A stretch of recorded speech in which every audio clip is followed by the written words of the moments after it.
تصريحات متجددة من زوج الفنانة علا غانم. وفي لقاء جديد ليه صرح وقال: علا بقالها سنة ونص رفع علي قضية خلع وأنا معرفش، وأنا فوجئت في شهر 11 سنة 2022 باتصال اتقال لي فيه إن علا رفع علي قضية خلع. فأنا رديت وقلت: طب إزاي؟ ده هي رجعت مصر على أساس إنها تعمل سنانها وتشوف بنتها. قال لي: لأ، دي عملت قضية خلع. وأنا أول ما كلمتها قالت لي: خلع إيه اللي أنت بتقول عليه؟ وما تتكلمش معايا بالطريقة دي. والطريقة اللي كلمتني بيها خلتني اتخضيت وقفلت السكة، ومن بعد المكالمة دي ما تكلمناش مع بعض تاني. وفي خلال السنة ونص اللي رفعت عليا فيهم الخلع كنا عايشين مع بعض زوجين عاديين، بنسافر مع بعض ورحنا مع بعض، حضرنا فرح ابني ورحنا مع بعض لاس فيجاس وقضينا وقت كويس مع بعض. والمحامي بتاعي لما اتصل بيا وعرفني قال لي لازم تنزل من أمريكا دلوقتي حالا. وهي ليه ما طلبتش الطلاق في أمريكا؟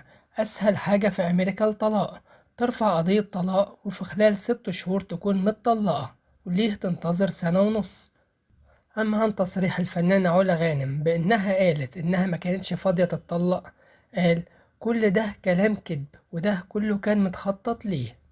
وأضاف: هما كانوا بيخططوا إزاي ياخدوا كل حاجة من عزيز، إزاي ينهبوا كل حاجة من عزيز، وإن عزيز ده يطلع مفلس في الآخر. لكن ما تعرفش إن عزيز ده عنده عيلة قوية، وعزيز متمكن وعنده فلوس. وأضاف: علا بتكذب كتير جدا، حتى موضوع ال4000 دولار اللي قالته وده هيغرمها كتير جدا، لأنها قالت إنها بتديني 4000 دولار كل شهر. في أمريكا لما بتدعي ادعاءات كاذبة بيغرموك لأنك بتدعي بالكذب. وأضاف: حضرتك دلوقتي عليكي 285 ألف دولار، ده بالإضافة لفوائدهم وكمان أتعاب المحاماة. وبخصوص تصريح الفنانة علا غانم بإن جوزها سرق منها مبلغ 450 ألف دولار، قال: كل كلامها كذب، هي علا قالت كلمة واحدة حقيقي، كل كلامها كذب. وأضاف: هي طلعت مع الإعلامية بسمة وهبة وقالت أنا بكذب، دي واحدة غشتني 17 سنة، عاشت بتمثل عليا 17 سنة، مثلت عليا وعلى أهلي وعلى أولادي ومثلت على كل الناس اللي حواليا علشان توصل للي هي عاوزاه، الفلوس، وعلشان أولادها يتربوا كويس وهي تعيش كويس. وبعد ما عملت لها الحياة السعيدة أنا أخدت شلوت علشان واحد تاني هيتلعب عليه، واحد تاني بيترسم عليه.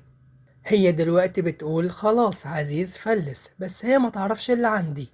وجه لها رسالة وقال: عزيز ما فلسش وعمره ما هيفلس. وكمل كلامه وقال: علا مثلت على عزيز 17 سنة، وعزيز أخد بالشلوت، وجوزها اللي قبلي أخد بالشلوت، ولما ما لقوش معاه فلوس كتيرة راحوا دلقينه بسرعة.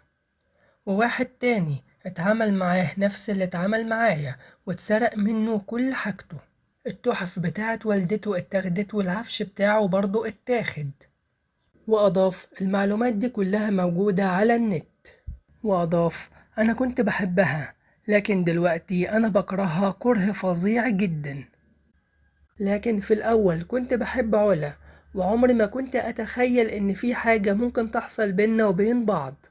وأضاف: علا طلعت ذكية جدا وأنا ما كنتش عارف كده، بيعتني حاجتي وخلتني أشتري فيلا، الأرض كانت باسمها وأنا اللي بنيتها، كنت بايع فيلتي ب4 مليون ونص اللي كانت كلها باسمي وما كسبتش فيها أي حاجة، وجيت حطيت الفلوس دي في الفيلا هنا. وكان عندي فيلا في العين السخنة فضلت تزن عليا لغاية ما بعتها علشان أبني لها حمام السباحة وحتة ورا الفيلا دي.